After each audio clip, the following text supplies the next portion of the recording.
Hey, what's going on, guys? Today I want to do a video talking about fatwood. Here is a piece of fatwood. Now what fatwood is basically a piece of pine that's impregnated with terpene, which is a major proponent to sap, basically, or resin. Now if you notice on pine trees, if you were to damage a pine tree, if you were to stick a knife into it or hack into it with a hatchet or something, and you come back, even within minutes, you'll see this kind of resiny, sappy liquid that starts to form, and basically it's to heal itself.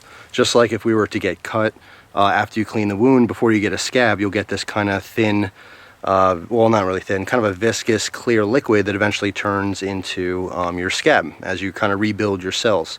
Well, the same thing happens with trees, and on pine trees there's a lot of sap in it, or resin. Now at the base of a pine tree is where all of it's going to form, and where fatwood mainly comes from is the base. If you were to take a pine tree and lop it off at the bottom of the trunk, and then you were to harvest all the center of the wood, basically the eye of the tree, at the root system, you'd have all this fatwood, and it's very thickly resinated, impregnated wood. If I come really close, you can probably see this. The wood almost looks like an amber color, just like you'd see with sap. If you guys have ever seen the movie Jurassic Park, I'm like, holy crap, I can't remember the movie. Jurassic Park. Remember the old man has his little cane with the mosquito that's stuck in the little ball of sap? Same thing. That's what it is. It's tree sap. And it's a deep amber color. Now this is a piece of commercial fatwood, meaning it came from the store. You can buy it in bags like this. This came from Home Depot. This is where I bought this bag. It was, I think, $5 for a 4.5 pound bag, or excuse me, 4-pound bag. This is a lot of fatwood.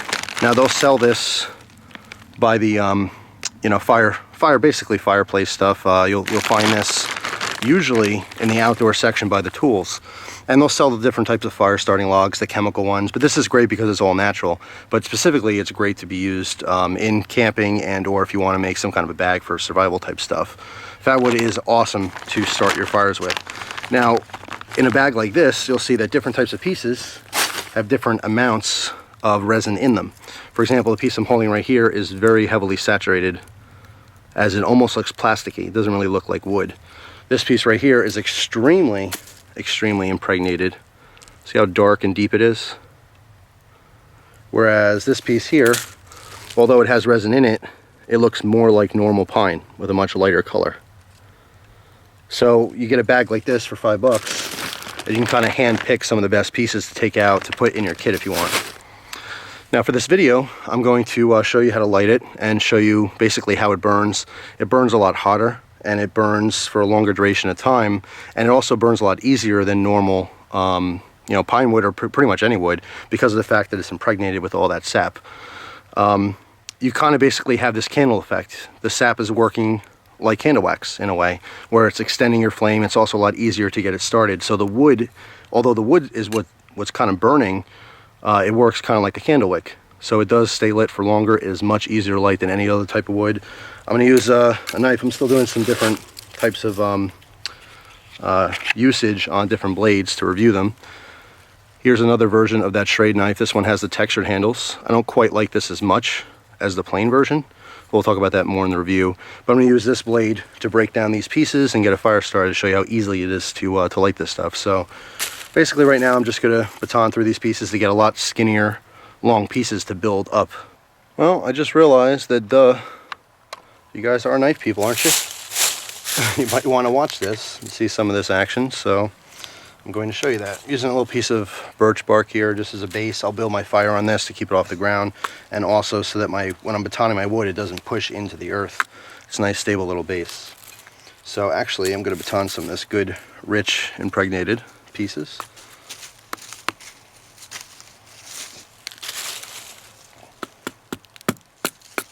And basically I'm just splitting them down into skinnier pieces like this. I want to get a lot of small ones. The more surface area, the better for fire.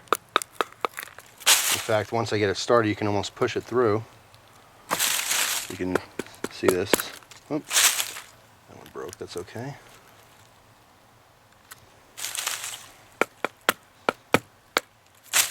Once I get started, you can literally just push it through. Long, skinny little pieces. The smaller the better. This is just to build the fire up.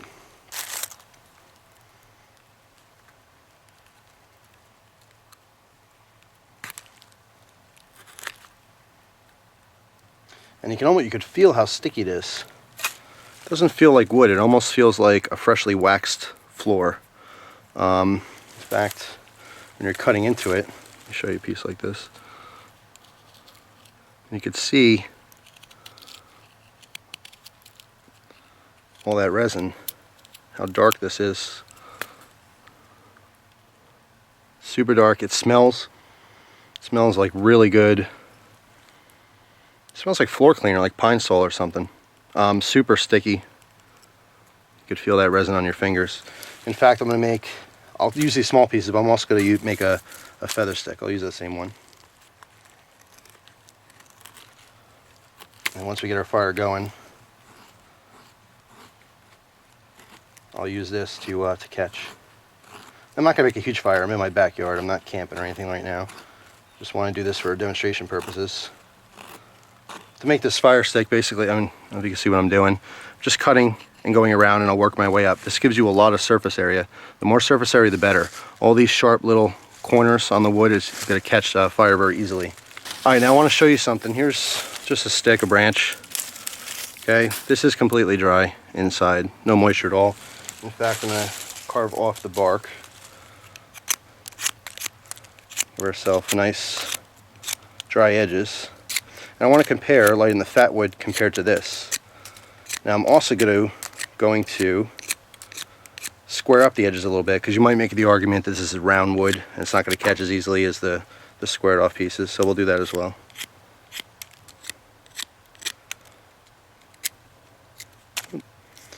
Try the other side, I just broke it off.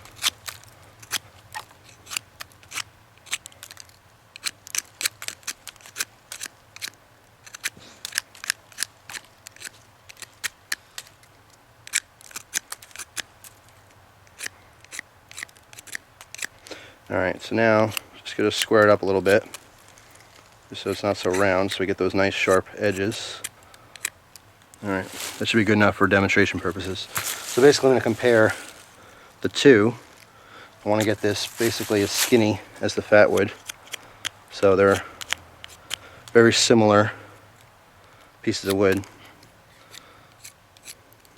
Just for demonstration purposes. So this is a nice dry piece of wood, as well as this. But this is, the Fatwood, which is resin impregnated. I want to show you the difference here. So basically I have a little tea light. I'm going to light the tea light to give myself a constant flame for demonstration purposes.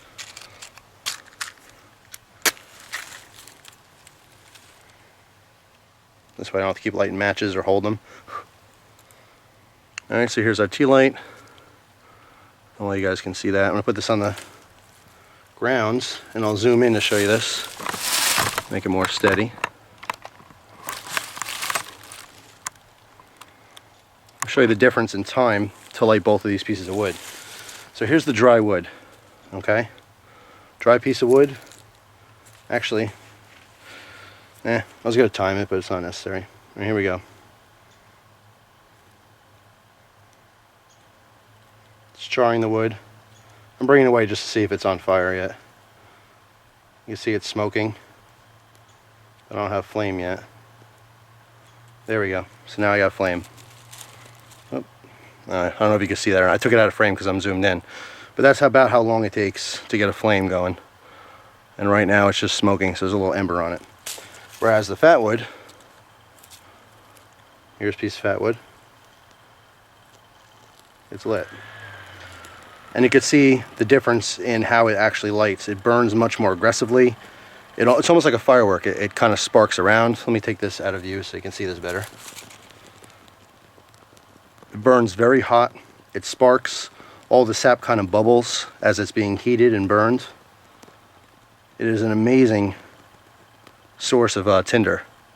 There's really nothing like it, and it is natural. Like I said, I bought at a convenience. I paid $5 for this huge bag of it. But if you have a downed pine tree, you can easily collect this yourself for free. You can also find Fatwood at the joints where a branch is growing off, right in the center of that branch where it connects. Sometimes there'll be some Fatwood in there. It won't be as rich as where the trunk of the tree is, though. You can see how long this is burning. and how hot the flame is. So it's just awesome. Now I have the little pile here. I'm going to blow this out for now.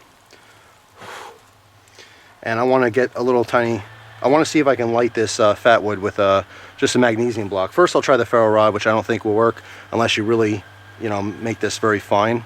But I'm fairly certain I can get this going and get a flame from the magnesium as well.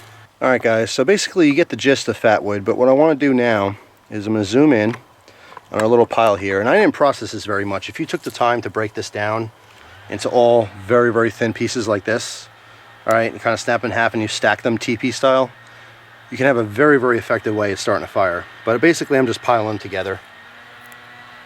Just want to get this going just for demonstration purpose. And I wanted to try to light this with my magnesium bar. And first I'm going to try to strike it just the ferrocerium rod, which I don't think will light unless you add some fire dust or something. But afterwards I will get a little, I'll scrape a little magnesium there to get it started, and you should get a very simple, or very quick flame from that. So first, just the ferrocerium rod, and I have just the saw blade striker that came with it. You can get these things at Walmart for like $4 now. They're pretty readily available. But first, I try to light this with just the ferrocerium. Oh, and there you go. So I didn't even need the magnesium. So you can see just how combustible this stuff is. So lit right off of there. That's because of all the surface area having all these small pieces. So basically one of those hot burning balls of fire landed on a corner, and once one little part of it lit, it you know, all lights up very easily. So there you go. That's Fatwood. And of course from here you'd have all your other kindling ready. You know, assuming you're going to make a fire, you have all your firewood ready, or different types of firewood. But in this case, just going to stack these on this fire. These pieces are actually a little big for this, but just to make a point to show you how great this stuff works, because it is Fatwood, it should light up anyway just fine.